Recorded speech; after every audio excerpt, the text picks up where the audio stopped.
sentence, Seth's mouth dropped open in shock and was... Ye ugly! Ye ugly! Like... When the judge pronounced their life sentence, Seth's mouth dropped open... That's what you get, you ugly mother... Like, bro, come on, bro. Like, why you trying to play it off and act cool, bro? You know... Like boys on a kisser, top phone full of scissor. Taught the lesson, they ain't lizard. Everything I got, I is her. Reach, he getting his her. Roll a leaf over a swisher. Fuck my chick, I know I get crazy on that liquor. Papa Yer, get out his body. Double R's, I feel like Roddy. White boy, we ride with Tommy. Scott, I got that blibber. Oh, YouTube. She got me fired. Oh, my shit went out. Hold up, y'all. Look, y'all. YouTube was good, G. It's your boy Kim Moneybag, and yes, I'm back in that mode. You feel me? Y'all already know this be happening to me. Don't make fun of me. But look, right? Today I'm back with another great reaction video, and I actually like this channel too, by the way. So we gonna do craziest courtroom moments of all time. Now, I just seen a lot of these shows on, regular TV, like back when I used to be a big fan of cable. If you still got a big back in your house that's sitting on a little ass TV stand, you need to be ashamed of yourself. And if I come across you, I'm gonna tell you about yourself, young fella. But listen, right? So craziest courtroom moments of all time. From the thumbnail I seen, it looked like it was gonna get a little crazy, but we gonna see how this go. Saying to pull the trigger, the kid was done, now masturbates in memory. You didn't see him for 40 years. Sir? Yes. You didn't see him for 40 years. Well, guess what? Oh, hell no!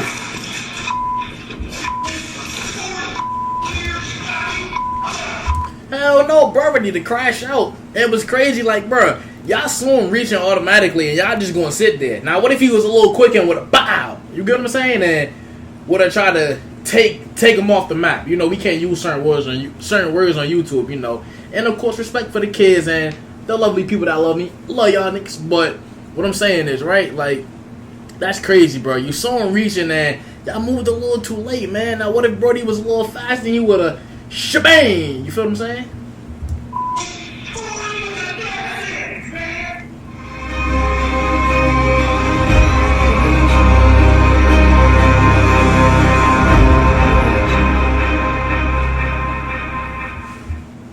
This is Jaleel Smith Riley, who is facing charges for murder in Michigan. Smith Riley was involved in an armed robbery on November 16th, 2013 in Norwood, where he and two other men did robbery on... Officials say Smith Riley was one of 3 men involved in an armed robbery the night of November 16, 2013. On November 16th, 2013 in Norwood, where he and two other men approached a parked car. Inside the parked car was 20-year-old Portia Brooks and her boyfriend, Aaron Martin. Smith Riley knocked on the window with a handgun and forced Martin, who was in the passenger seat, out of the car. Jaleel then proceeded to go through Aaron's pockets and demanded his cash.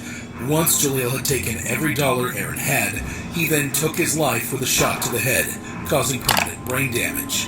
However, I don't be getting it though, like, no lie, like, I get it. That's, you know, like, a lot of people who go out here and commit crime, robberies and all that, you know, it's stupid stuff to do, but I'm looking like, if you going after certain gold, the money or the phone or the luxuries they got, why, like, I don't get why you add extra on. That don't even make sense. You get what I'm saying? Like, I get sometimes, you know, when some people are encountered with those type of situations, you got some people who just go off of ego and be like, bro, you're not getting nothing. Like, I'm going to sit up here and I'm going to defend myself. Now, me personally, and just to let y'all know, trying to, you know, fight over materialistic stuff and even a lot of money is stupid. Just get that stuff up, bro. But I'm saying, like, if you're going after a specific goal, why you do extra? Jaleel wasn't done there. Right after shooting Aaron, he then leaned into the car and fired at Brooks, who was sitting in the car, twice. And she died 3 days later. Fortunately, Martin survived the shooting, but sustained serious injury.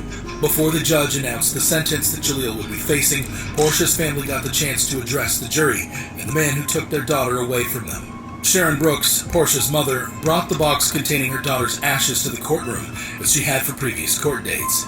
She stated that Smith Riley had ruined her life and killed her identity as a mother of 3.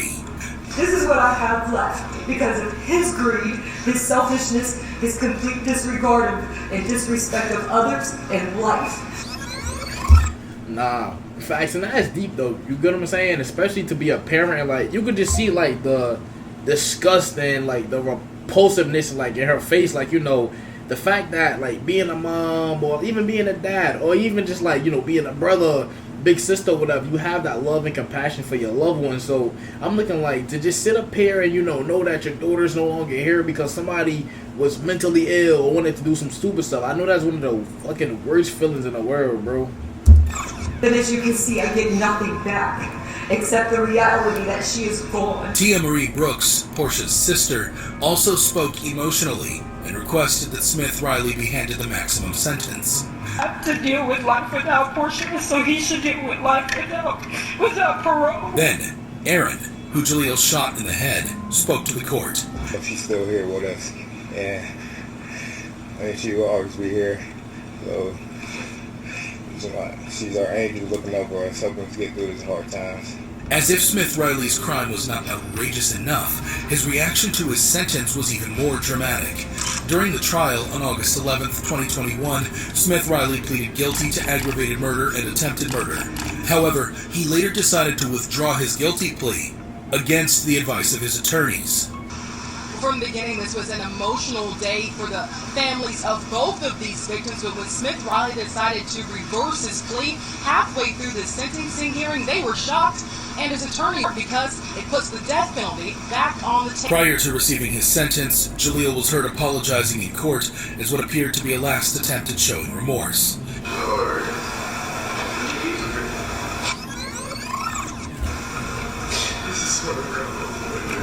Additionally, Jaleel's attorney made a final attempt at saving face. He knows that he can't go back in time and undo what he did. Despite the tears and the apologies, Judge Charles Kubicki, presiding over the case in Hamilton County Common Pleas Court, denied Smith Riley's request and sentenced him to life in prison without the possibility of parole. The 23-year-old mom... I don't get it. Like, a lot of people who commit crimes really be looking at it like it's nothing, and I really just don't get it. Like, you really have a plan to take somebody, and especially somebody you don't know, you get what I'm saying, never seen a day in your life, just off the earth for specific selfish reasons, and then really be wanting like life handed easy to them, or be looking at the judge or the other people like they on some BS. Like, bro, like, you gotta understand, you took somebody's family member off the, man, how am I word this stuff?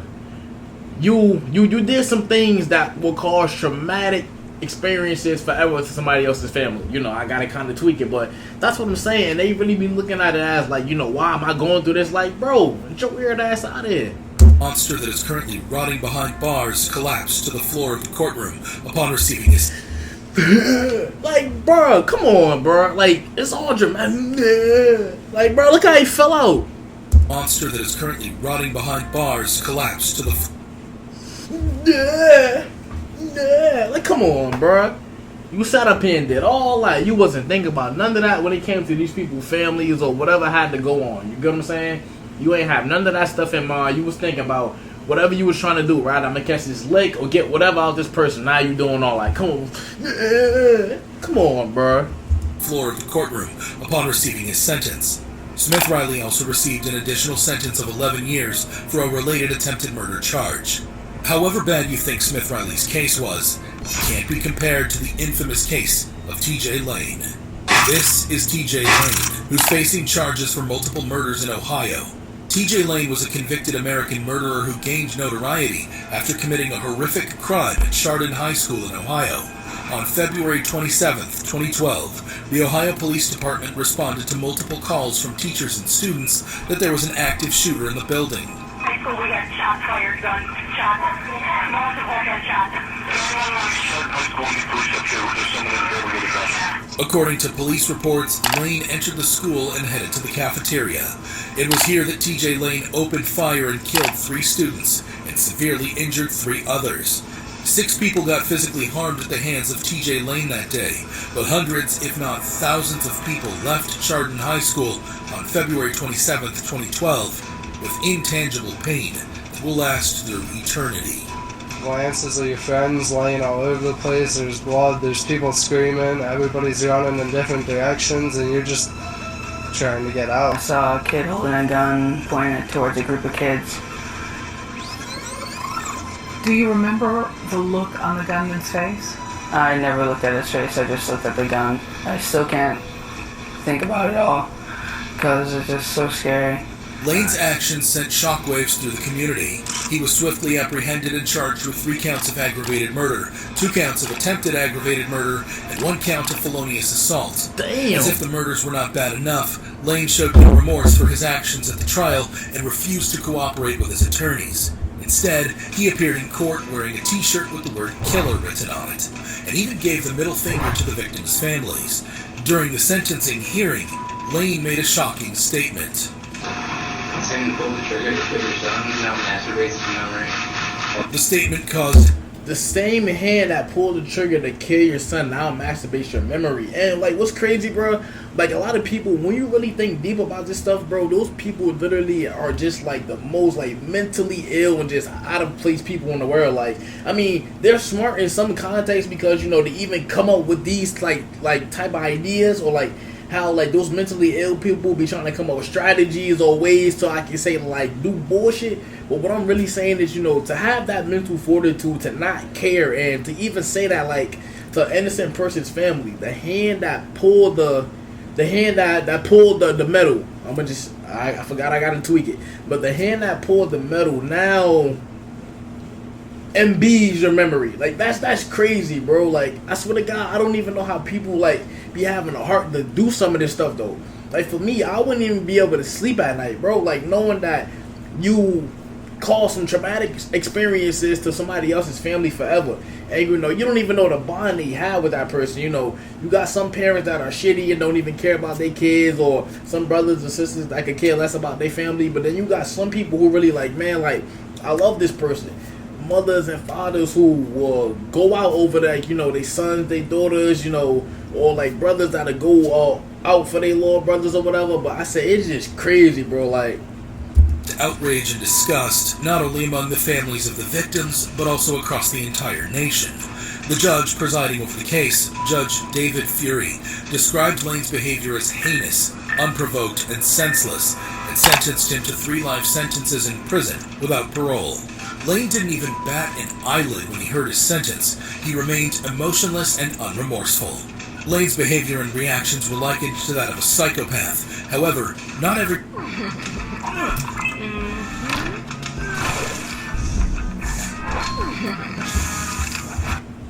convict remained emotionless after hearing their sentence, like in the case of Ryan Stone. This is Ryan Stone, who is facing charges for going on a crime splurge throughout the nation, including kidnapping and assault, all of which was captured and broadcasted live by helicopters. The chase began after Stone hijacked a car with a 4-year-old boy inside and drove off, leading police on a dangerous pursuit that lasted more than an hour. During the chase, Stone drove up to 100 miles per hour and was reckless in every regard of the word. He's seen here overtaking an innocent civilian on the highway, throwing them out of the car before carrying on in the new vehicle. But that's not all. Watch here as he exits the highway, opens the car door at full speed, then slams onto the brakes right before crashing into another car parked in an intersection. Investigators believe this was a sorry attempt at another carjacking. Stone also... Come on, bro, big ass coat. He blowing me. Section. Investigators believe... Like, come on, bro. Set out, like, I don't get it, bro. Like, it's y'all weird. Like, to really sit up here and really go out in the world and just do all this, like, extra stuff, bro. Like, it's so much to look forward to. And I get it, man. Sometimes you might be lost, or sometimes you may feel some type of ways, but it's always helping. There's always ways to, I can say, seek the best life you want. Now, for some people, it may take longer than others. For some people, they may have to go through a little more. But come on, bro. Like, this is some ugly. This is some ugly. Like, come on, bro. Believe this was a sorry attempt at another. Then goes back. Come on, bro. Carjacking. Stone also crashed into several other vehicles during this chase. causing numerous injuries. At one point, he even came inches from taking out a policeman who was trying to place stop sticks on the highway. He eventually crashed the stolen car and attempted to flee on foot.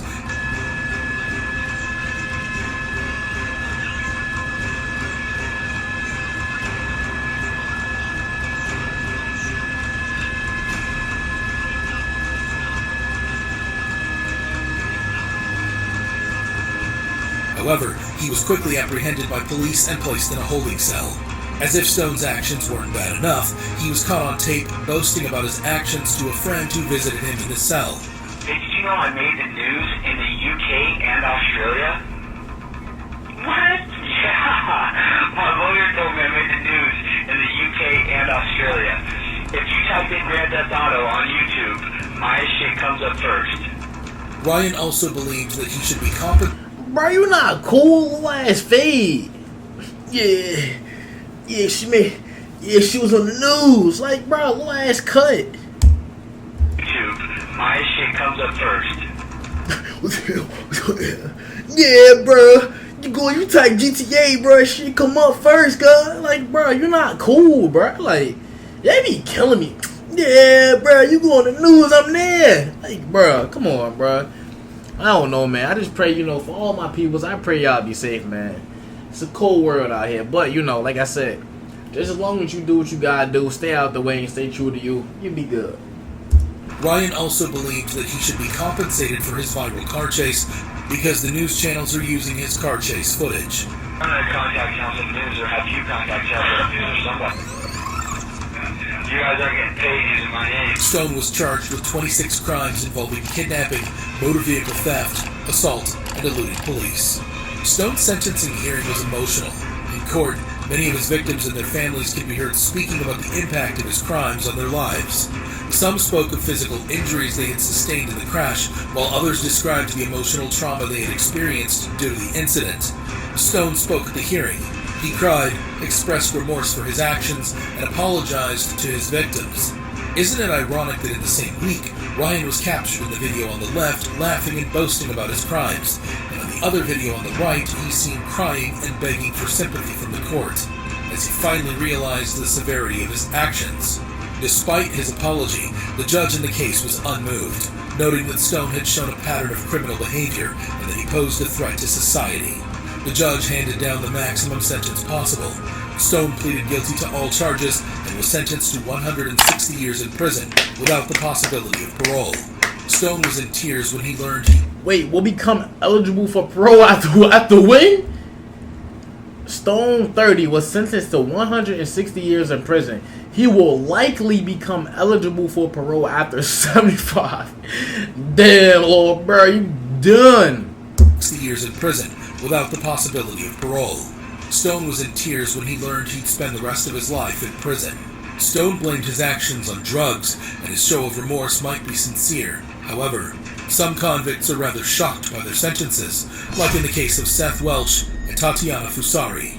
This is Seth Welch and Tatiana Fusari, who are facing charges for first-degree murder in Michigan. Seth and Tatiana were the parents of 10-month-old Mary Ann Welch, who police said died of malnutrition and dehydration due to neglect on August 2nd, 2018, in Solon Township, Kent County, Michigan. Child Protective Services... And see, and this just go back to my point about what I made a few minutes ago about, you got some parents, mothers and fathers that will go all out for their kids, and then you got some parents who do stuff like this, And that's why I get a lot of kids feel the way they feel, because it's like, bro, like, a lot of the times you got parents that are on drugs, or you got parents that just recklessly, got it in, probably one night stand type situation, or a situation where it's, they ain't know each other from a can of paint or whatever, and they just decided to have a kid. And most kids, I get it, they feel some type of ways because, like, as grown people, you understand one of the least, well, I said one of the least, one of the most things that could come out of, intercourse or whatever, especially unprotected, is a kid, the most. You get what I'm saying? So, I get it. Most kids, when they look up, it's like, bro, like, y'all brought me here to this world off of these type of circumstances. Like, y'all didn't even plan to have a kid, no thought in mind about, like, finances, how y'all was going to take care of me, like, school, or how I was going to have a better life. It was just off the fact that, the intercourse or whatever was good, and you know now we here. You good what I'm saying, bro? And like I said, that's crazy. And then on top of that, to bring a kid in the world, and then you know, some people at least had the courtesy to say like, all right, we made a kid. You know what? I'm gonna step up and take responsibility. Then you got some people who do this, and it's like, I'm good. I'm not gonna do anything. Have been involved with the family since 2014 after THC was found in the system of their firstborn child. Mary weighed only 8 pounds at the time of her death. Her parents refused to seek medical help, citing religious reasons and distrust of the medical system. The family home was found to be unhygienic during the initial investigation, with evidence of vermin, insects, and mold. The doctor who performed the autopsy confirmed that Mary was suffering from chronic malnutrition caused by withholding food and water. Seth's call to 911 revealed their level of neglect for their daughter. And he said, when you found her, she was already believed to be deceased, right? Yes. And that's when you consulted with a lawyer? Yep. Do you believe she was beyond help already? Oh, yeah. It was that. It's alright. When in court, the prosecutors made sure to highlight just how neglectful the parents were of their 10-month-old child. You didn't know that. And don't tell me you didn't intend that because you didn't get her little push out of that crib. You left her in there. You ignored her because she was an inconvenience. The couple was initially charged with felony homicide murder in August 2018. In June 2020, Seth Welch was convicted of first-degree murder and sentenced to life in... Bro, them booty ass glasses, like I'm on all the ass, like they be blowing me. Booty ass Ray-Bans. In June 2020, like bro, bro, face it. You did what you did, Brody. Like, I hate that. Like, bro, just take accountability, bro. You trying to sit up here and act cool, like little ass, and you got a Band-Aid on him. Like, bro, stop trying to act cool, bro. Little ass beard. Seth Welch was convicted of first-degree murder and sentenced to life in prison without parole. In 2021, Fusari testified that I recorded and edited my 45-minute podcast in under 10 minutes using Riverside, and here's how. Bro, I know about this already. That her husband was abusive and she was not allowed to take Mary to the doctor. He got very angry with me. He smacked me across the face and he told me that he knows how He said, you know what the I think about doctors. I told you Mary is fine. She's fine, now drop it. In November 2021, Fusari was sentenced to life without parole for first-degree murder and an additional 15 to 30 years for first-degree child abuse. Damn. When the judge pronounced their life sentence, Seth's mouth dropped open in shock, and He ugly! He ugly! Like... When the judge pronounced their life sentence, Seth's mouth dropped open. That's what you get, you ugly mother... Like, bro, come on, bro. Like, why you trying to play it off and act cool, bro? You know... Like, bro, you trying to act cool, you know what you did, bro. Like... I'm happy. I'm happy for you, my guy. I'm happy that you learned your goddamn lesson. Open in shock, and Fusari started crying. For many people, this couple got what they deserved. However, this wasn't the only time a convict got a sentence that felt like justice. There was the case of Esteban Carpio. This is Esteban Carpio, who is facing charges for murder in Rhode Island. Carpio is an American murderer who killed a detective at a Providence police station in 2005. Providence Police Detective Sergeant James L. Allen and another detective were questioning Carpio at the Providence Police Headquarters for accosting an 85-year-old woman, Madeline Gata. According to police reports, the second detective left to the third-floor interview room to retrieve some water. It was here where things took a turn for the worst. Carpio had asked for water, and the two detectives that were in there with him, one left to go get the water and locked the door behind him. And they tragically heard Detective Allen say, I think he's going to kill me. He's got my gun, he's going to kill me. By the time they broke it down, the officer was dying, and Carpio had jumped out the window. However, he was recaptured a few minutes later amid struggles with the police, but that was not the end of the drama. Due to the risky jump and struggles with the police, Carpio sustained injuries. When it came time for his sentencing, Carpio came to court wearing a mask designed to keep him from spitting at or biting others. His face was red, bruised. Damn, they did, bro, dirty. Like, you get what I'm saying? I don't feel bad though. Like, bro, these type of people, like, bro, that is crazy, bro. Like I said, it's a lot of stuff that happen in life, right? But like I said, this is one of the worst things. Like, I don't even get how people sleep at night knowing they do type of stuff like this, bro. To knowing that you cause traumatic experiences to somebody's family forever, bro, and like for you to really go home, close your eyes at night, and not have any anxiety, not any mental worry. Now I'm sure some of them may do it out of emotional instinct and then look up like damn. But you know, like, I'm sure, like, bro, most of these, like, they don't be feeling nothing. Like, the way they be responding and stuff, like, he had to come in with a muzzle, like he was a dog, like he was a canine or something. Like, bro, like, that's different, bro. They did him dirty, though. Like, shit's crazy. And swollen. When he appeared in court, his family members screamed and accused the police of brutality. The family believed that they forced him to wear the mask to try and hide the brutal revenge beating they gave Carpio behind closed doors. In fact, Carpio's aunt went on live TV to say this. It's gross police brutality. He was mentally ill, and he needed help, and we couldn't get him. We tried and tried, and he didn't deserve it. However, Providence Police Chief Dean M. Esserman argued that Carpio's injuries were sustained when he jumped from the third-floor interview room and resisted arrest. Damn. The FBI later investigated the police, but it was concluded that they did not use excessive force. No civil rights violation when injuries are incident to arrest. Meaning, if he's fighting the police officers, the officers have the right to use whatever force necessary to subdue the subject. On June 27, 2006, a jury found Carpio guilty of the murder of Detective Allen and the stabbing of Madeline Gatta. Despite his plea of insanity, Carpio was sentenced to life in prison without parole. At first, he showed little reaction to his sentence and remained unmoved. However, later, in an attempt to win over the jury, he was heard apologizing for his actions. Every day, I face the facts of what I did and what happened. Carpio claimed he was suffering from mental illness at the time of the crime, but the court didn't entertain the claims. However evil you think Carpio is, how does he compare to Kayla Mendoza, who tweeted this the same night she took 2 girls' lives in a deadly drunk... And what's funny about this one right here, I actually saw this on Facebook. Like, you know when you watch a video on Facebook and you just scroll up and it don't even give you recommended videos along as to what you watch, but it give you like just random videos. Like it could be a video of a dude playing with his dog, then it could be 2 Karens fighting. It was one of them, and I saw this. I'm not gonna spoil it in case y'all ain't see it, but I understand what happened in this. A driving crash. This is Kayla Mendoza. Ms. Mendoza, to 2 counts of G1 manslaughter. That's count 1 and count 3. How do you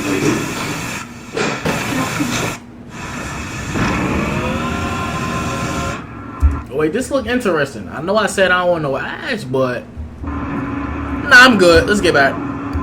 Who is facing charges for double manslaughter, among other charges in Florida. The 20-year-old woman who was not licensed to drive was convicted of the murder of 2 women while drunk driving in Fort Lauderdale, Florida on November 17, 2013. Before the crash, Mendoza went to a local bar with her manager and colleagues from her job where she drank 2 fishbowl margaritas. A few hours later, Mendoza got behind the wheel of a Hyundai Sonata and drove the wrong way on the Sawgrass Expressway. Kayla hopped into her car and went speeding the wrong way down the freeway at more than 80 miles an hour. She collided head-on with another car, killing these 2 beautiful young women. 80 miles an hour, and see, that's the thing about a lot of people. A lot of people like to go out and drink. A lot of people like to go out and smoke or whatever, but a lot of people can't handle that type of stuff. That's why it's good that if you smoke or you drink, learn your body, bro. You get what I'm saying? Like, learn your body. Like, for me, a lot of the times, like, over time, I kind of built a tolerance to smoking and drinking, so that's why I know I be good. But, bro, I never, ever, even when I go out with the homies or by myself, drink to the point where I'm not conscious. Like, bro, I could be drunk, but I never was the type of person to get drunk and start trying to fight, aggravate people, hit people, or start trouble. And I feel like that's just like a lot of times that people that smoke or drink and they start wilding, that come from a sense of like they get like that how can I say not, I know the term is not drunk confidence. I forgot how liquid courage, right? Liquid courage, or like smoking courage or whatever, like to do extra stuff in. But a lot of these people, they either don't have the tolerance for, or they have a lot of built up anxiety and fear in them or anger or whatever, and they need to let that stuff out, because for a lot of people, of course, substances or whatever could like hinder your regular thought process or whatever. But I'm saying 9 times out of 10 though, a lot of this stuff don't be coming from the actual substance itself. Now that crazy out the blue stuff, I could kind of say that, like the synthetic stuff or whatever. But I'm saying like for simple stuff like weed, or let's say you go out to have a drink or whatever, once you feel that stuff, bro, you gotta have that mental fortitude to understand, like, all right, cool, down to like y'all look how big this thing was. Hold up, wait, where's that? Florida. The 20-year-old Fort Lauderdale, Florida, on November 17th, 2013. Before the crash, Mendoza went to a local bar with her manager and colleagues from her job, where she drank 2 fishbowl margaritas. Like, come on, bro. You get what I'm saying? Or I'm looking like, if you did one out, you could have had a person, if you was going to be that drunk or whatever, because we already know your hangover going to be on a million. But what I'm saying is, if you go out with a person, right, and they have let's say like 1 drink or 2, and they got a good tolerance and they good, and you want to get like this, have somebody on your side that's going to make sure you green. Like, come on, cuz. A few hours later, Mendoza got behind the wheel of a Hyundai Sonata and drove the wrong way on the Sawgrass Expressway. Kayla hopped into her car and went speeding the wrong way down the freeway at more than 80 miles an hour. She collided head-on with another car, killing these 2 beautiful young women, Marissa Petronio and Caitlin Ferrante, both just 21. Mendoza was charged with 2 counts of DUI manslaughter while impaired, 2 counts of DUI manslaughter with an unlawful blood alcohol level, 2 counts of vehicular homicide, and 2 counts of driving without a license causing death. Mendoza's then boyfriend owned the Hyundai Sonata involved in the... Please let me make sure we're recording. I remember last time I did this. Alright, we good. Come on, bro. Get your way inside it. We good, y'all. Shimmy fry. Let's go. Crash, and explained that the Too Drunk to Care tweet was directed toward him. The Too Drunk to Care tweet was for my boyfriend because he was upset I was out, hanging out with them and with Marcelo drinking, because he wanted me to be home. The Ferrante and Catronio families filed lawsuits against Mendoza, her boyfriend, the T-Mobile store where Mendoza was employed, and the Tijuana Taxi Company. On May 4th, 2015, 2 months after pleading guilty to 2 DUI manslaughter charges, Mendoza was sentenced to 24 years in prison. Damn. Mendoza was apologetic throughout the trial. When she heard her sentence, her apology and crying intensified. How much time passes, I'm going to live with that every day. After her sentence, Mendoza will also serve 6 years of probation and is permanently banned from driving a motor vehicle. Damn. Mendoza's apologies and remorse showed that she may yet be saved. However, the same cannot be said for Adrian Dunn. This is Adrian. And so to touch up on the last girl, right? So for a lot of y'all, I mean, they didn't show it in here, but if y'all don't know about that case or whatever, because like I said, it was on Facebook. They actually had her in the ER, like, they had took her to the hospital or whatever beforehand, and the police was letting her know, like,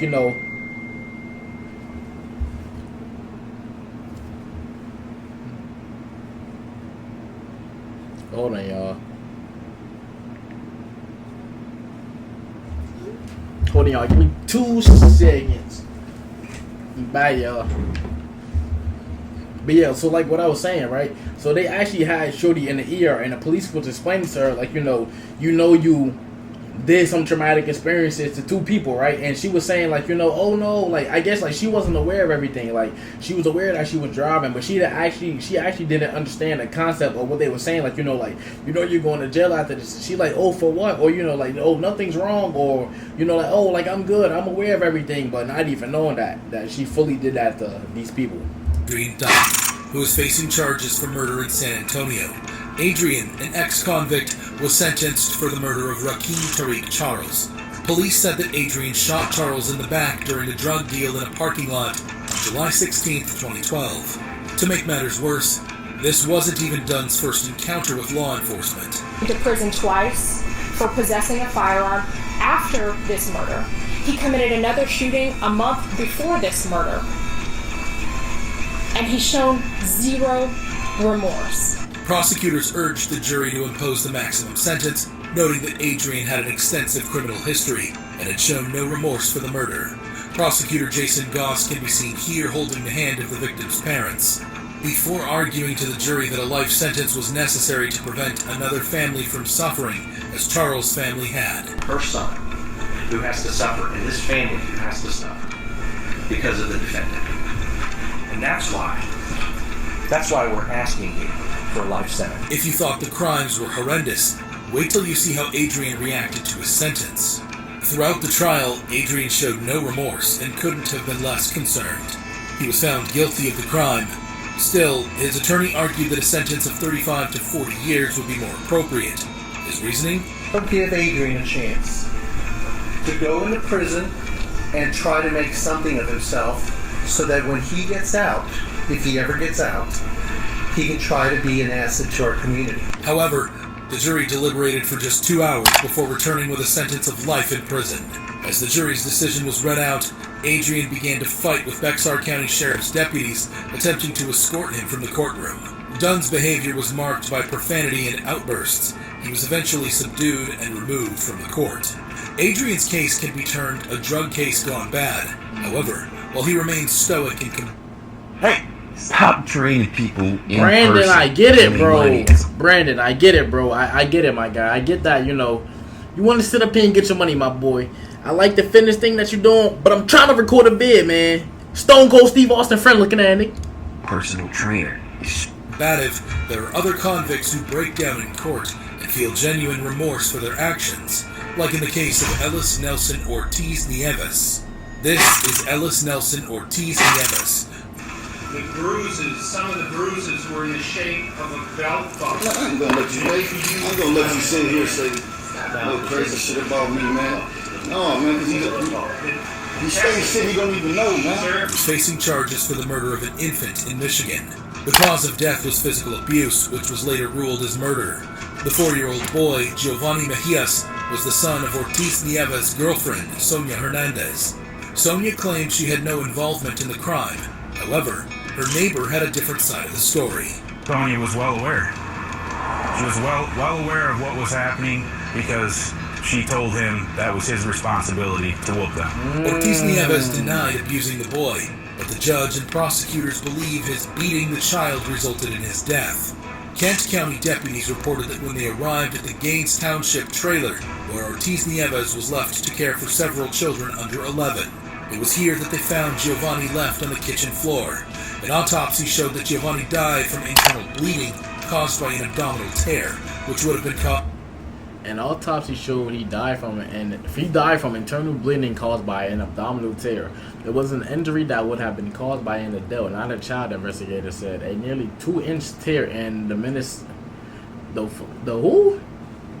mesentery, I guess, which attaches the stomach, small intestine, and the other organ to the posterior wall of the abdomen, causes Mejia to bleed. Damn.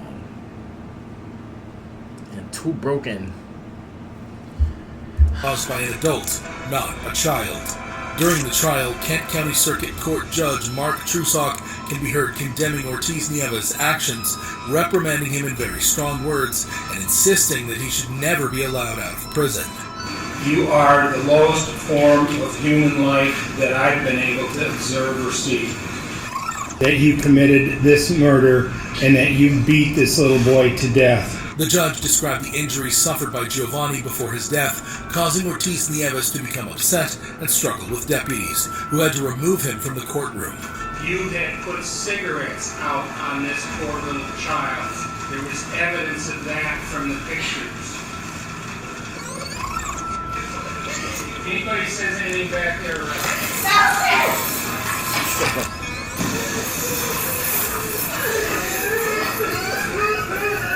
Ortiz Nieves was sentenced to life imprisonment without parole and was given a sentence of 80 to 150 years for first-degree child abuse. Ortiz Nieves' reaction might suggest that he is guilty. However, this wasn't the only time a convict reacted emotionally to their sentence. There is the case of Jordan Fuss.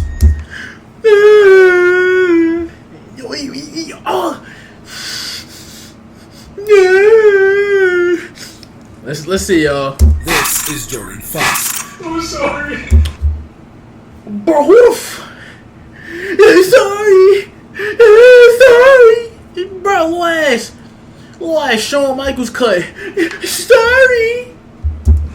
I wish it was me.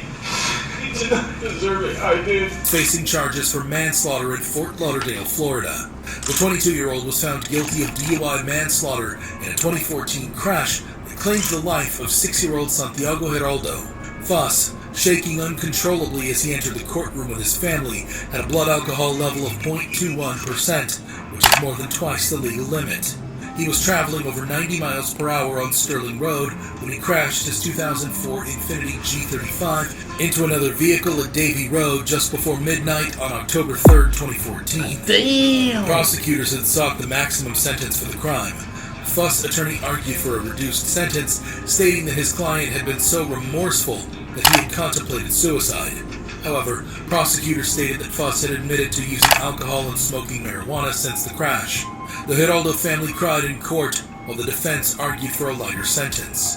Santiago's father took the stand and had this to say while staring directly into Jordan's eyes. May God forgive you, because I can't. You didn't just take my son's life, you took mine too.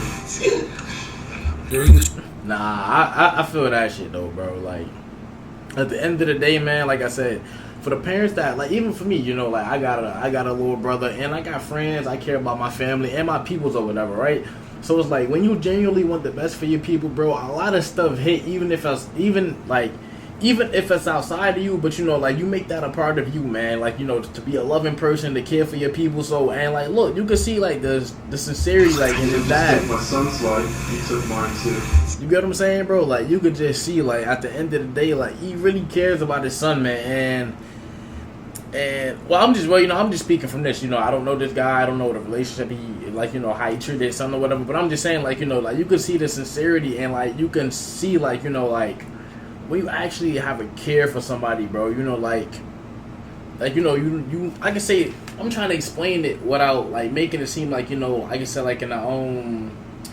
What's that? Like a attachment thing in a bad way. Like, you know, how you got like a little brother, or like how you care about your mom or whatever. At the end of the day, like, you love them, but it's like you're still like detached, but they're a part of you though. Like, you know, and especially for him, like, you know, this is his seed or whatever. So for him, you know, having all this love and care for his son, especially to him being young, like, you know, that's crazy.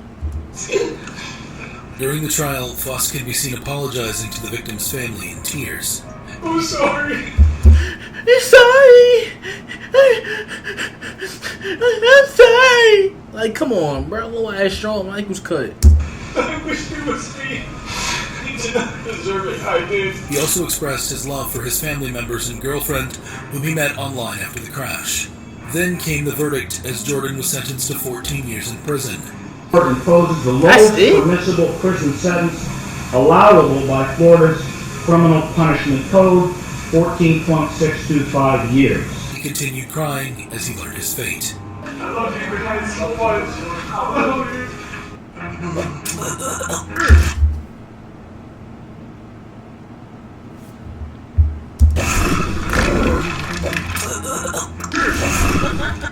Fuss might have learned his lesson. However, some crimes require more than being remorseful, like in the case of Antonio Barbo, a 13-year-old who murdered his own grandmother for money to buy pizza and pot. This is Antonio Barbo, who is facing charges for murder in Wisconsin. 14 years old, Barbo was in court for the murder of his 78-year-old great-grandmother, Barbara Olson. Rather than trying to explain what this 14-year-old monster did, let's hear it directly from the mouth of the killer. I tried to scare her to get money and then use force if needed. An attack, I guess to kill. The boys hid weapons in their pants before catching a ride to be dropped off at Antonio's grandma's house. What happened when the boys got inside is shocking. He knew I was on the run and she said she was going to call my mom. He nodded and then I took the first swing. Okay, and when you say you took the first swing, it's with the hand axe? Yes, sir. Antonio also said that he tried to put his great-grandmother's body in a car trunk, but when he couldn't, he left it in the garage and covered it with a blanket. Judy, Barbara's granddaughter, was the person who discovered the body. She quickly ran to a neighbor's house to call the police. Please send an ambulance and the police. My mother is laying in the garage and there's a lot of blood. and there's a blanket over her head. There's a lot of blood. How did the blanket get over her? I have no idea. And how old is your mother? She's 78. And is she breathing? I don't know. I can't look. The blanket is over her head and I can't look. Okay, who's there with you? I'll pick up the neighbor. Okay, can the neighbor check if she's breathing? You don't have to go and look. You don't have to go. If your neighbor can just go and check if she's breathing. Okay, they would like it. I couldn't even do that, bro. That's traumatizing. Like, you know, like, to think about it, to actually have to, like, stare at the body for a little bit with all the blood and then having to lift the blanket. I wouldn't even want to touch any part of that, bro. Like, cause like I said, like, bro, that just, like, it'll feel like for a minute like your soul just like left out your body, bro. Like to have to check on that. For me, even if I was a neighbor on some like being genuine shit, I would do it, especially for somebody I love, or, you know, like even if it's a true emergency, because in situations like this you wouldn't want like the same back. But I was just saying, like, bro, that's rough. Are you sending somebody? I'm working on it. I need to know if she's breathing. While Judy and her neighbor are left frantic to call for help and try and save Barbara, Antonio and his accomplice used the $155 to get high and enjoy some pizza. During the trial, you can see Barbo reading a statement, apologizing for the killing and asking for forgiveness. Barbo said he regretted his actions. Regardless of his apologies, Barbo was sentenced to life imprisonment as he continued crying. However shocking you think Barbo's case was, LaShirley Morris's case gives it a run for its money. This is LaShirley Morris, who is facing charges for murder in Atlanta. LaShirley is accused of killing 3-year-old Kwan Mason. The cause of death was physical abuse with a baseball bat, which was later ruled as a homicide.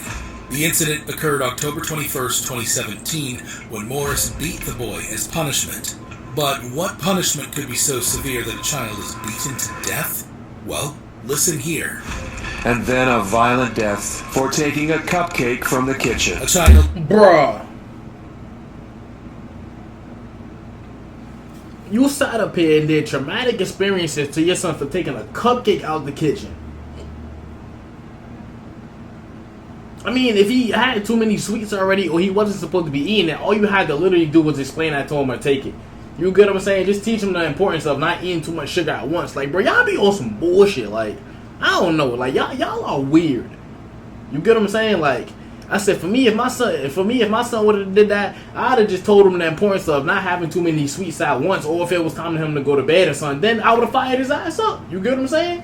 But like I said, like, I don't know, bro. Like, y'all are the worst parents, bro. Like, a lot of y'all gotta stop having kids, cuz. Who was inside the home witnessed the attack and reported the events to the police. Not awake, he's not alert. No, he's not alert. He was breathing at first. Now he's not breathing. Morris's sister, Glendria Morris, was also charged in the child's death because she did not intervene during the incident. The victim, Kwan Mason, lived with Glendria Morris, who was also his legal guardian at the time of the alleged killing. Kwan and 3 of his siblings entered the Division of Family and Child Services care after their mother was arrested on a reckless conduct charge in March 2017. According to DFCS records, Mason allegedly left her children home alone, had anger issues, and abused the children. Geraldine Mason, the victim's mother, was released in April 2017 and reunited with one of her children, but requested temporary guardianship for Kwan and his twin brother, according to DFCS records. In court, the 911 call LaShirley made showed that the baby was already dead before first responders arrived. LaShirley Morris was found guilty of murder, aggravated assault, and cruelty to children charges, and was sentenced to life in prison with the possibility of parole after pleading guilty to murder. LaShirley's actions were horrible. However, Hoskins' reaction seemed to top it. This is Jaleel Hoskins, who is facing charges for murder in Michigan for the murder of his girlfriend Latrice Mays. Mays, a mother of 5, disappeared in March of 2013. Her sudden and mysterious absence led to her family wanting answers and ultimately a nationwide search. Initially, Hoskins denied being involved with the murder whatsoever. I have nothing to do with the murder. No living being should ever be Y'all processed killing me, for every bro. single meal of their life. Trombone head, Annie. I have have nothing to do with the disappearance. However, Hoskins quickly changed his plea when he heard the testimonials and evidence being argued against him. First, Hoskins' own cousin took the stand. After the domestic or whatever happened, I guess she, after they left, she said she was gonna tell the police that he stabbed her while doing it. Doing what? Killing her. I guess he choked her or something. Did you say he choked her? Yes. Then, one of Hoskins' close friends took the stand. Said, I did her. I need some help. I can't carry her by myself. Lastly, on the same day of the murder, police dashcam footage showed them responding to a call Latrice had made in which she claimed Hoskins was abusing her. After hearing the piles of evidence against him, Hoskins was forced to change his plea. Hoskins pleaded guilty to the murder of Latrice Mays and also admitted to tampering with the evidence.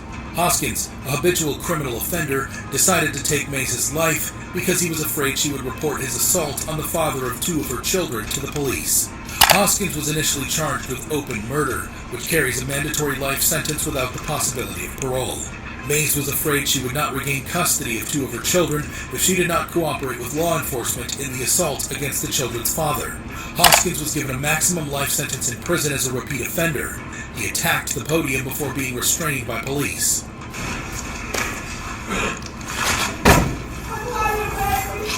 Hoskins' reaction was crazy. However, nothing could prepare you for the reaction of Ricky Hand. This is Ricky Hand.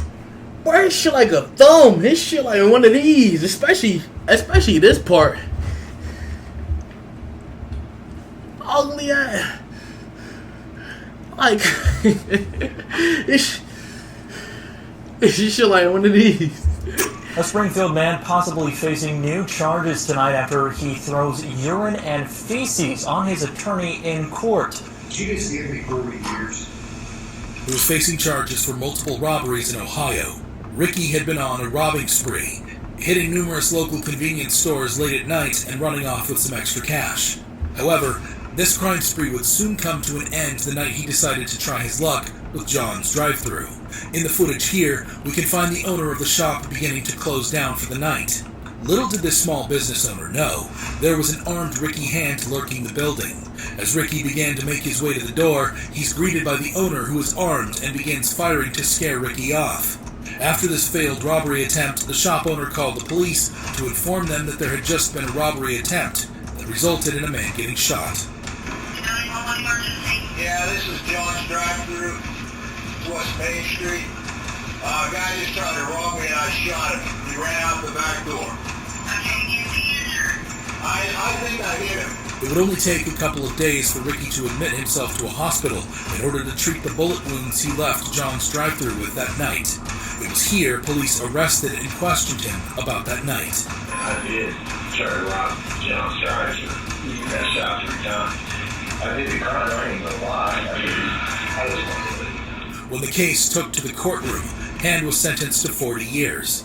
The reason the judge gave Ricky such a long sentence is because they were also able to prove he was guilty for carrying out a string of robberies across Springfield, Ohio. Hand lost it when he heard that he would spend decades in jail. Hand reached for bottles of his own excrement and urine, which were hidden in an arm sling, and threw it at his lawyer in court. You can see Hand reach for the bottles of filth.